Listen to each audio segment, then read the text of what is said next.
pero ya centrados en lo que nos determinaba el Código Orgánico Administrativo. Particularmente en esta definición, en lo establecido en el Código Orgánico Administrativo, situación que nos había conllevado a comprender en primera instancia cuáles eran las generalidades que se establecían en el Código Orgánico Administrativo. Teníamos un tema de la representación en el Código Orgánico Administrativo. También habíamos visto el tema de las medidas cautelares o medidas previas. Entonces, bajo este criterio, una vez que hemos revisado las particularidades individuales del procedimiento administrativo, ¿sí? Nosotros nos habíamos fijado, ¿no? Términos, plazos, notificaciones, cuándo procede, en este caso, un procedimiento administrativo, a quiénes son las personas interesadas. Habíamos dicho que en algún momento las personas interesadas podían ser a petición de un ciudadano o a su vez de oficio por parte de la administración. De ahí habíamos llegado al verdadero procedimiento administrativo, preveyendo antes dos escenarios. El escenario 1, que eran actuaciones previas, es decir, que la administración podía disponer ciertos parámetros antes de iniciar un procedimiento administrativo, que quizás con estas actuaciones previas podría solucionarse los inconvenientes, ya sea planteado por la administración o, de cierta manera, planteado por el interés de parte del ciudadano. Y también habíamos comentado sobre las medidas provisionales de protección. Y habíamos acordado de que estas medidas provisionales de protección estaban vinculadas con acciones que de cierta manera podía solicitar el administrado o el interesado, como nos dice el COA, o a su vez podía disponer, en este caso, la administración, siempre y cuando se evidencie que podría existir algún riesgo dentro de este procedimiento administrativo. Entonces, es totalmente procedente, digámoslo así, la aplicación de estas medidas provisionales previo al inicio de un procedimiento administrativo. Ojo con lo que estoy diciendo, previo al inicio, porque después nosotros ya vamos a arrancar con el procedimiento administrativo, y esto de cierta manera va a generar otro tipo de medidas, que ya estas las vamos a llamar medidas cautelares. Medidas provisionales las vamos a tener previo al inicio del procedimiento administrativo. Medidas cautelares, ya una vez que se ha iniciado el procedimiento administrativo, durante la ejecución de esto podríamos disponer medidas cautelares, que es lo que vamos a revisar ahora. Entonces, haciendo un preámbulo a lo que nosotros ya habíamos revisado la clase pasada, era toda esta relación de las medidas provisionales en torno a una actuación administrativa previo al inicio del procedimiento administrativo. Y como bien lo revisábamos, déjenme un segundito compartirlo. Como bien nosotros ya lo revisábamos, me voy a permitir compartirles la pantalla. Sí. ¿Me confirman si se observa, por favor? Sí, doctor. Sí, doctor. Ok. Como bien nosotros ya dentro del proceso de actuaciones previas, digámoslo así, del capítulo que se llama actuaciones previas, se encuentra el procedimiento administrativo. Recordemos cómo estábamos planteados, ¿no? Actuaciones previas, medidas provisionales de protección, lo que acabamos nosotros de revisar. Pero de ahí, una vez que se ha ejecutado esto, inicia el procedimiento administrativo. Pero, ¿cuál es la ventaja de este procedimiento administrativo? Ojo, siempre el procedimiento administrativo va a estar estructurado quizás en 3 etapas. Usted las puede observar en este momento. Una etapa de inicio, una etapa de prueba y una etapa de resolución. Sencillo. Una etapa de inicio, una etapa de prueba y una etapa de resolución. Antes de iniciar el procedimiento administrativo, yo puedo aplicar actuaciones previas, que son ciertas particularidades que podrían subsanarse antes de iniciar el procedimiento administrativo, y a su vez medidas provisionales.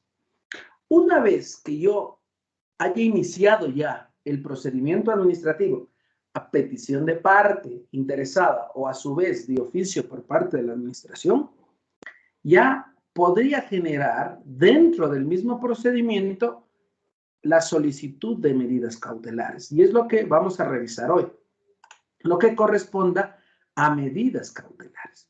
Tengamos en cuenta algunas particularidades del inicio del procedimiento administrativo. Como ya lo comentamos, este inicio del procedimiento administrativo puede ser desde la persona interesada o a su vez desde oficio por parte de la administración. Esta iniciativa propia, hablemoslo así, ¿no? Cuando la administración de cierta manera inicia el procedimiento administrativo, lógicamente, por esencia, en torno a lo establecido en el Código Orgánico Administrativo, es una de las potestades o una de las prerrogativas constitucionales que tendría la administración. ¿Sabe qué? Gabriela, dentro del municipio de la ciudad de Ambato, ha realizado una construcción o abierto una acera sin la autorización del municipio. Llega al municipio con su supervisor Kevin, pasa por ese lado, se da cuenta que es la casa número N47, aquí vive la señorita Gabriela. Efectivamente, revisan la base de datos, hacen las averiguaciones e inician un procedimiento. En este caso, un procedimiento correctivo, ¿no? O un procedimiento que es súper especial, el procedimiento sancionador, que más adelante lo veremos por la particularidad. Pero esta orden superior, ¿sí?, siempre va a generar la voluntad de la administración. Entonces, esta orden superior va a tener la designación de las personas autorizadas en el procedimiento administrativo y la persona presuntamente responsable cuando tenga por objeto una determinación de alguna responsabilidad, quien rompió la vereda. Las actuaciones o hechos objeto del procedimiento administrativo, todo lo que ocurrió. La información o documentación disponible que puede resultar relevante dentro de todo el procedimiento. Lógicamente, eso desde el punto de vista de la administración. A más de eso, si es que de cierta manera existiría una particularidad un poquito más técnica, digámoslo así, ¿no? Es muy especial los pedidos, ¿no? A veces les pongo el ejemplo de qué sucedería si al lado de su casa existe una hormigonera. La hormigonera a las 4 de la mañana hace full ruido. De cierta manera te va a molestar, pues. Pero tendría que revisar la ordenanza de cuál es el ruido permitido en tal sector de la ciudad con tal denominación de uso de suelo. Pero lógicamente, tú para poder presentar esta petición o esta denuncia, lógicamente debes solventar o motivar la petición. Entonces, ahí el Código Orgánico Administrativo nos habla de que debe existir una petición razonada. Y esta petición razonada la considera la propuesta de inicio del procedimiento formulada por cualquier órgano administrativo que no tiene competencia para iniciarlo y que tiene conocimiento de su objeto. Esta petición razonada deberá de cierta manera contener los mismos argumentos de los hechos que ya habíamos comentado. Además, tengamos en cuenta que en este caso, cuando una administración sea la que dirige la petición, de cierta manera, la propia administración que recibe podrá abstenerse de conocer este procedimiento administrativo, porque es como que, ejemplo, la Agencia Metropolitana de Transporte evidencia que puede existir una contaminación auditiva. No es la encargada, de cierta manera, de generar esta petición razonada o de iniciar el procedimiento administrativo, porque no es de su competencia los sonidos, la contaminación ambiental, porque mi competencia es el tema del transporte en el Distrito Metropolitano. Entonces, de cierta manera, lo que hace esta Agencia Metropolitana de Transporte es generar una petición razonada por los sucesos que se están presentando. ¿Hacia quién? A la Agencia Metropolitana de Control o a la Dirección del Ambiente, para que ellos a su vez vean la procedencia de iniciar o no un procedimiento administrativo. Por otro lado, habíamos comentado que también este procedimiento administrativo podría iniciarse por la denuncia presentada por cualquier persona, la misma que debe poner en conocimiento de la administración pública la existencia de un hecho que puede constituir fundamento para la actuación de las administraciones públicas. La denuncia por infracciones, de cierta manera, expresará la identidad de la persona que la está presentando. Ustedes se han de haber dado cuenta, o quizás les ha pasado con sus padres. Cuando concurro a una institución pública y de cierta manera quiero presentar una denuncia, automáticamente le dicen a esta autoridad tengo que dirigirle, la denuncia debe venir esto. Y por cierto, no se olvide, tiene que venir suscrita por usted, me tiene que poner los dos nombres, los dos apellidos, su número de celular, su correo electrónico y me tiene que adjuntar la copia de su cédula. Eso es lo que te piden las instituciones. ¿Por qué? Porque de cierta manera es importante que en este caso se evidencie quién es la persona que está tratando, quien genera la denuncia, y lógicamente con esta denuncia va a iniciarse el procedimiento administrativo. Ahora, el hecho de que el particular haya presentado una denuncia no es un vinculante para iniciar el procedimiento administrativo. Y la decisión de iniciar o no el procedimiento, lógicamente le van a comunicar a esta persona que ha denunciado. ¿Por qué? Porque la administración pública nuevamente es quien tiene las prerrogativas para actuar dentro de sus funciones.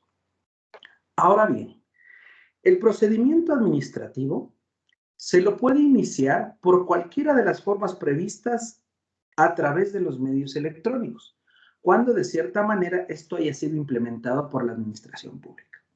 Lógicamente, las instrucciones pueden ser claras. Recordemos, ahora la Agencia Metropolitana del Control, por ejemplo, en el Cantón Quito, de cierta manera, tiene incorporado un software en donde tú haces clic y llenas todos los apartados y automáticamente envías tu denuncia.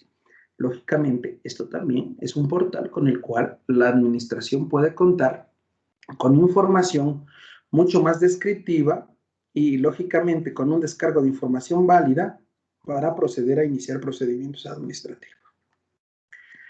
Las actuaciones dentro del procedimiento administrativo también pueden realizarse por intermedio de medios electrónicos, informáticos, magnéticos, lógicamente, aquellos que se han producido por la tecnología. ¿A qué me refiero con esto? Hoy estamos en pandemia. Tenía un procedimiento administrativo iniciado.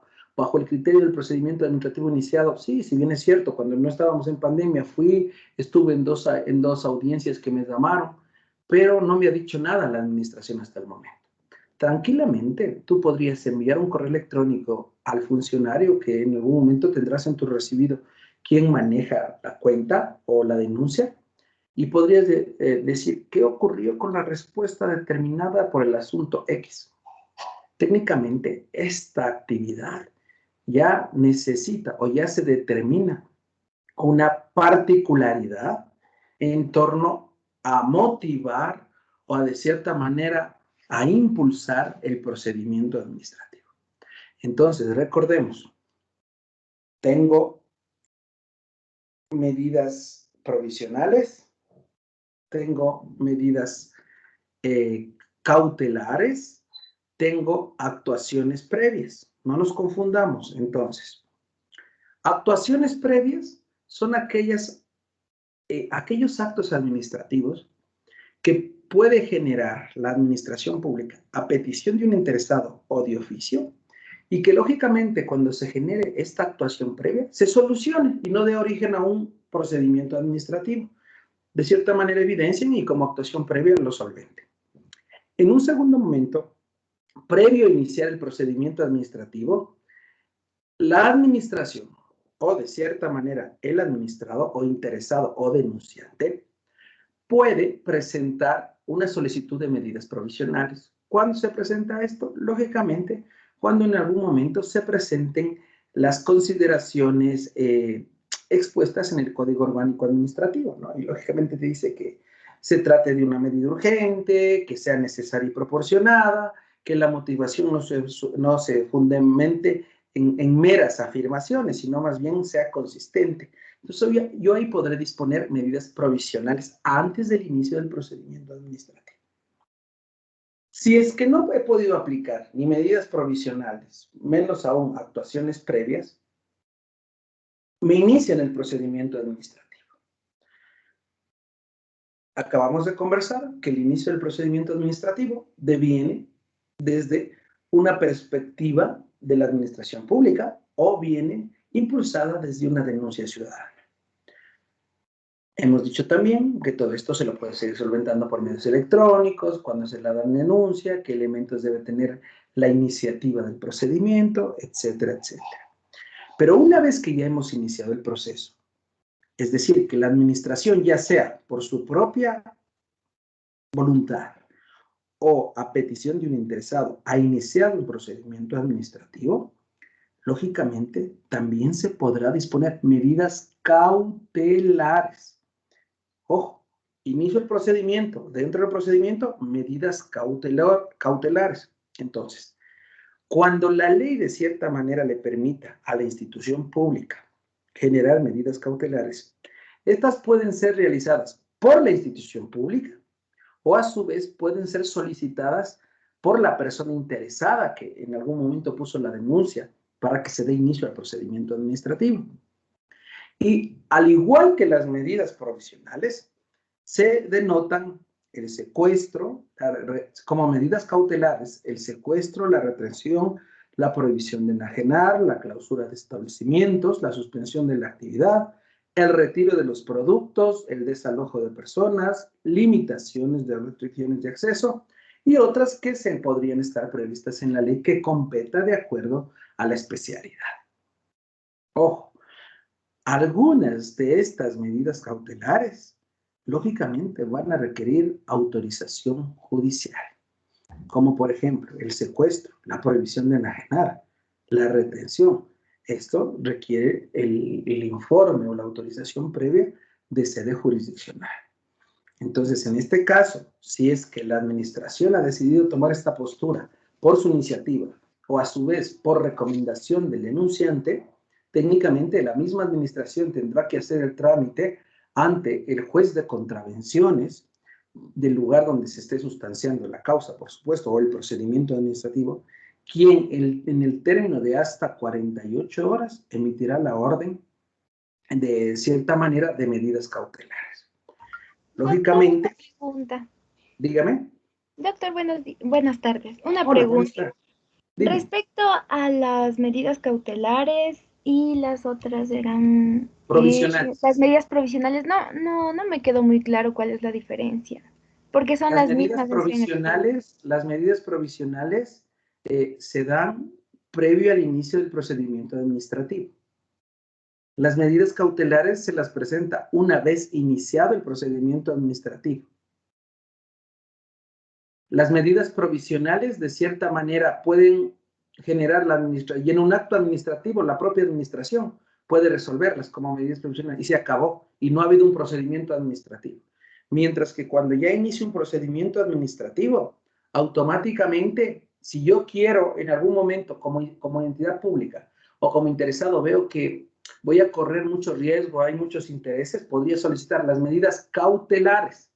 Por eso es que les digo, una vez iniciado el procedimiento administrativo, devienen las medidas cautelares que se podría solicitar. Y lógicamente, bajo este criterio, las medidas cautelares pueden ser, en un comienzo, pueden ser, hablemoslo así, al 100%, ¿no? Y conforme vaya suscitándose o denotándose el procedimiento administrativo, puede, de cierta manera, ir levantando algunas de las medidas cautelares. Es como su nombre lo dice, ¿no? Es para precautelar, de cierta manera, los intereses de la administración o los intereses de la persona que, de cierta manera, denunció, ¿no?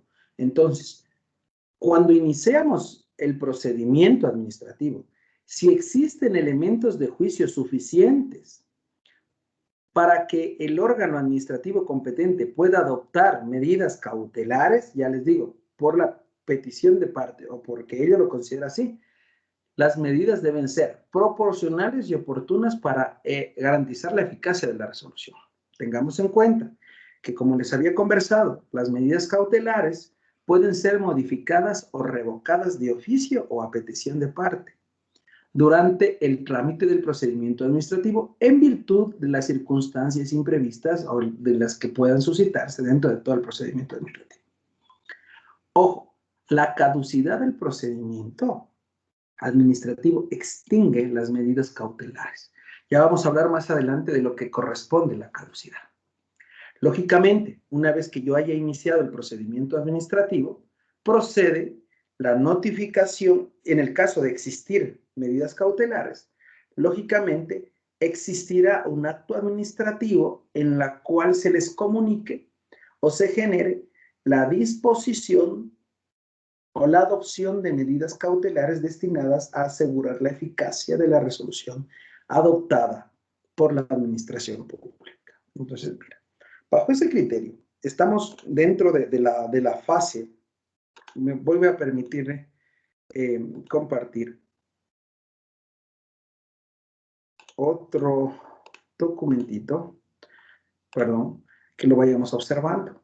Entonces, aquí lo tenemos el procedimiento administrativo, ¿de acuerdo? Nosotros ya hemos generado, antes de este procedimiento administrativo, es decir, aquí, no sé si fuera del cuadro gris, digámoslo así, la administración, al lado izquierdo, bajo el mismo flujograma, ya vamos a hacer aquí una línea imaginaria entrecortada, la administración puede hacer en este espacio o actuaciones previas o medidas provisionales. Si de cierta manera ya he iniciado el procedimiento administrativo, es decir, no solucioné los inconvenientes con las actuaciones previas o con las medidas provisionales, me voy al cuadro gris. Y en el cuadro gris yo digo, ok, de cierta manera inicio un procedimiento administrativo a petición de parte o de cierta manera de oficio por parte de la administración. Técnicamente, cuando yo inicio, lógicamente en este cuadro usted puede darse cuenta, ¿no? La administración me contestará si de cierta manera en 10 días, si es que mi denuncia no se encuentra completa, me mandará a aclarar, tendrá 10 días. Si es que yo dentro de los 10 días no presentaría la aclaración, técnicamente la administración podrá desistir de mi denuncia presentada. Aquí hay que tomar en cuenta que si es que la administración no hace el pedido de subsanar, nunca podrá desistir del procedimiento administrativo. Es obligación de la administración, de cierta manera, generar una etapa de subsanación. Supongamos que ya he subsanado, de cierta manera, se ha admitido mi trámite de oficio. Aquí, al ladito de donde dice fijar, en caso de ser necesario, aplicaría medidas cautelares.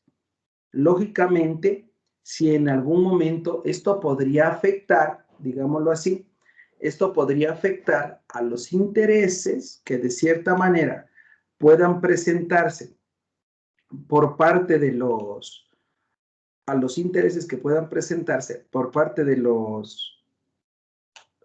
cierta manera, por parte de los interesados o de la administración pública, usted ve esta linita azul, aquí yo podría fijar medidas cautelares. Lógicamente me van a asegurar hasta mi etapa de resolución. Una vez ratificada, ojo chicos, una vez aprobado o admitido mi trámite, en el caso de ser necesario, aprobadas las medidas cautelares, ya de cierta manera se inicia la fase de prueba. Todos ya sabemos lo que consiste una fase de prueba. Lógicamente, en el procedimiento administrativo y cuando la administración lo requiera para solventar sus actuaciones, siempre va a existir esta fase de prueba o a su vez una fase donde la administración disponga que se activen o se generen pruebas para alegar hechos, de cierta manera, para solventar el procedimiento administrativo. ¿Cuándo se presenta la oportunidad de una prueba? La prueba, de cierta manera, si proviene de una denuncia de un interesado, deberá ser aportada por la persona interesada, por la persona que denunció. ¿En qué momento? En su primera comparecencia ya al procedimiento administrativo. La prueba a la que sea imposible, tener el acceso, deberá de cierta manera ser anunciada y aquella que no se anuncie no podrá introducirse dentro del periodo de prueba previsto en el Código Orgánico Administrativo. Todo documento, toda información, todo informe pericial que no esté en poder de la persona interesada o denunciante, que para de cierta manera ser obtenida requiera de la administración pública, técnicamente le facultará para que esta persona denunciante pueda solicitar al órgano administrativo que ordene a quien corresponda que le entregue o facilite el informe, la pericia, el documento. Ojo, entonces, de cierta manera, hay un procedimiento administrativo sancionador, supuestamente me han notificado con una infracción, con una contaminación auditiva. Yo no tengo el informe de la contaminación auditiva, de cierta manera he ido a averiguar que me entreguen el informe, no me lo quieren dar. Cuando yo me concurra a la etapa de prueba, pues solicitaré de cierta manera a la administración que esté llevando el procedimiento administrativo que se sirva oficiar a la agencia de control ambiental para que a su vez remita el informe relativo a la contaminación ambiental de tal cosa. Ojo, entonces ahí yo puedo solicitar la prueba. Ahora, ¿qué ocurre si de cierta manera, esto en la primera comparecencia que tenga la persona que denunció ante la administración? Pero ¿qué sucede? Nos cabe una pregunta, ¿no? ¿Se podrá solicitar prueba no anunciada en la primera reunión o en la primera comparecencia? Hasta que se dé la resolución, sí se podría, de cierta manera, solicitar prueba no anunciada, siempre y cuando se acredite que no fue de conocimiento de la persona interesada o que habiéndola conocido no pudo disponer de la misma. La administración pública, en estos casos, podrá aceptar o no esta solicitud. Si acepta, el órgano dispondrá que se practique en un término de 5 días y no podrá solicitar más pruebas. En el procedimiento administrativo, donde se haya previsto un periodo de prueba, donde no se haya previsto, un periodo de prueba, la administración pública de oficio o a petición de la persona interesada abrirá un periodo de prueba específico de no más de 30 días. Usted en su gráfica, por eso es que de cierta manera le he colocado, ¿no?, esta particularidad. Abro el periodo, me aceptan el trámite, abro el periodo de prueba, máximo 30 días, de ser necesario. Hay veces que la administración pública tiene todas las pruebas o el interesado adjunta todos los documentos y no abre el periodo de prueba porque todo lo que tiene ahí le justifica. Entonces, en este caso, con las pruebas aportadas por las denunciantes, con los respaldos aportados por la persona interesada, digamos así, no le llamamos denunciante, técnicamente la administración puede resolver. Entonces, el plazo máximo, digámoslo así, para tener aportaciones dentro de la etapa de la prueba será máximo 30 días. Lógicamente, aquí nos cabe una pregunta. ¿Se podrá extender el plazo de la prueba? Claro que sí, se puede extender el plazo de la prueba. Pero, ¿cuándo? Lo vamos a ver más adelante. Entonces, cuando de cierta manera nosotros ya bajo este criterio de oportunidad hemos practicado todas las diligencias durante la etapa probatoria, de cierta manera la administración ha recibido nuestras pruebas, ha mandado a hacer los peritajes, ha solicitado los documentos que no he podido tener acceso. Todos estos se van a aportar a la prueba. ¿Qué ocurre con la carga de la prueba? Como ya les había manifestado, en todo procedimiento jurídico donde la persona interesada ha realizado la denuncia, El encargado de aportar con la prueba será la persona interesada. Si es que, de cierta manera, la administración pública ha iniciado el procedimiento de oficio, la misma administración pública será la encargada de solventar y de aportar la prueba. En todo procedimiento administrativo en que la situación jurídica de la persona interesada pueda ser agravada con la resolución administrativa, técnicamente, cuando se trata del ejercicio de potestades sancionadoras o la determinación de responsabilidades de esta persona interesada, la carga de la prueba le corresponde a la administración pública. En todos los demás casos, la carga de la prueba le corresponde a la persona interesada. Ejemplo, en el mismo caso que la vecina de la Gaby le denuncia que han roto la vereda. No le para asunto a esa denuncia a la administración. Pasa el funcionario municipal y ve la vereda rota. El funcionario municipal hace un informe, golpea la puerta, le dice, señora Gaby, aquí tengo un informe, usted no podía ver esto, de acuerdo a la ordenanza tal. Así que vamos a iniciar un procedimiento administrativo. Cuando la administración inicia el procedimiento administrativo de oficio, ellos son los que están a cargo de la prueba. Si la vecina de la Gaby era la que fue y le denunció y de cierta manera aportó todas las fotos y todo, la vecina tendría que de cierta manera incorporar todos los factores que sean necesarios para la prueba. Ahora más bien, ¿qué ocurriría en el caso de que se podrían presentar en algún momento contradicciones o a su vez una regla de contradicción, llamémoslo así, ¿no? La prueba, de cierta manera, aportada por la administración pública, únicamente tendrá valor si la persona interesada ha tenido la oportunidad de contradecirla en el procedimiento administrativo. Para este propósito, la práctica de las diligencias dispuestas por la administración será notificada a la persona interesada a la defensa. Entonces te das cuenta que automáticamente cumplimos con el precepto constitucional del debido proceso. Y de allí, hablando de los tipos de pruebas, podemos tener unas pruebas periciales, pruebas testimoniales.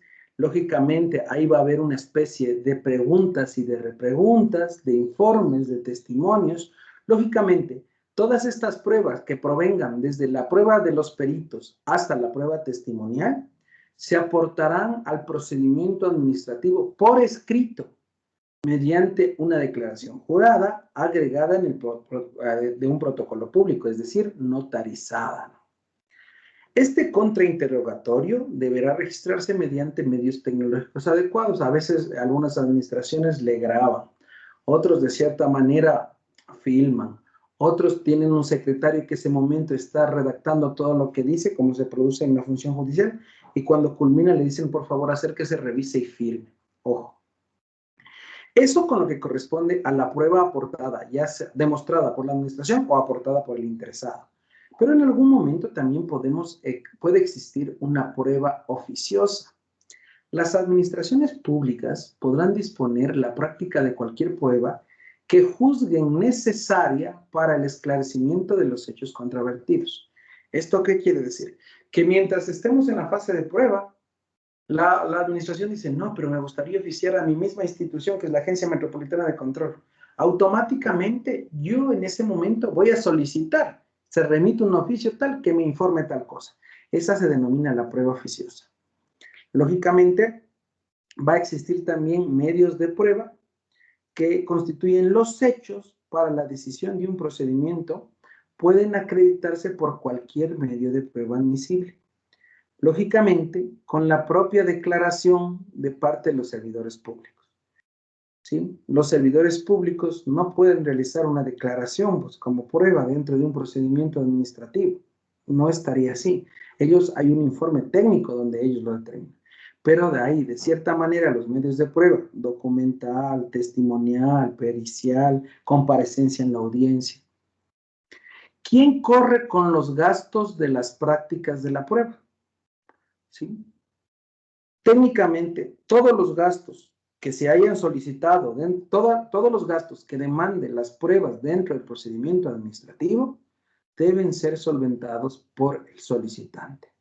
Lógicamente, se exceptúa de esto las pruebas solicitadas por la persona interesada que estén en poder de la administración pública, a cargo del procedimiento administrativo. Yo aporto todas las fotografías, me tocó irme a imprimir en papel fotográfico para denunciarle a la Gaby. Entonces, todo eso decurre de mi peculio. Pero, ¿qué sucede si hay un informe también del inspector? Yo lo que debería decir es que la administración va a aportar esa prueba desde la administración. Eso no tendría costo para el interesado. La administración pública, ejemplo, cuando se haya solicitado peritajes, la administración pública tiene calificados ciertos peritos.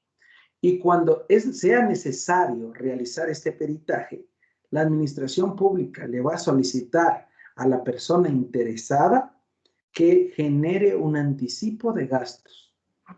Lógicamente le van a llamar y le van a decir, vea, vecina de la Gaby, usted ha denunciado esto, vamos a mandar al perito o arquitecto tal que venga a valorar cuánto es eso.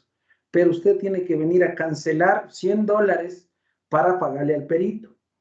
Entonces la Gaby se acerca a la administración, consignan los $100, le pagan al perito, es que el perito solo ha valido 80, perfecto. Al finalizar la etapa de la prueba va a haber una especie de liquidación en donde a Gaby, a la denunciante de Gaby le devuelvan el porcentaje de la diferencia que no se pudo de cierta manera ocupar en este caso, en los gastos que son parte de las pruebas que se practiquen. Entonces, de cierta manera, la administración pública podrá o deberá solicitar el anticipo de gastos. Esto en nuestra segunda fase, la prueba. Y para finalizar y continuar con la idea el día miércoles, comentarles que una vez que ha decurrido la prueba, como ustedes pueden ver en la gráfica, automáticamente se genera la resolución del procedimiento administrativo. Y para la resolución del procedimiento administrativo, de manera general, la administración pública tendrá un mes para emitir el acto administrativo de resolución.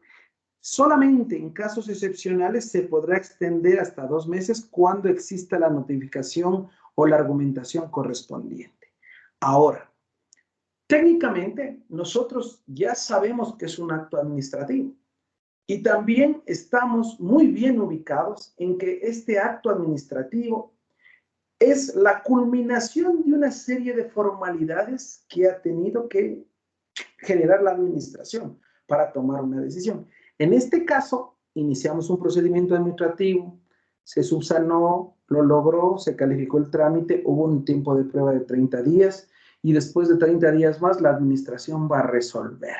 Es la siguiente etapa, la etapa resolutiva, ¿sí? Que técnicamente en nuestro Código Orgánico Administrativo nos dicen cómo termina el procedimiento administrativo. Pues la situación inicial con la que termina el procedimiento administrativo va a ser por la emisión de un acto administrativo, como lo veíamos en la gráfica, después de los 30 días, del 1 mes o de los 2 meses. Pero también puede haber otras formas de terminar el procedimiento administrativo. Y estas otras formas constituyen silencio administrativo, desistimiento, abandono, caducidad, fuerza mayor o mutuo acuerdo. Chicos, no sé si tenemos alguna pregunta. Hasta ahí vamos a llegar el día de hoy.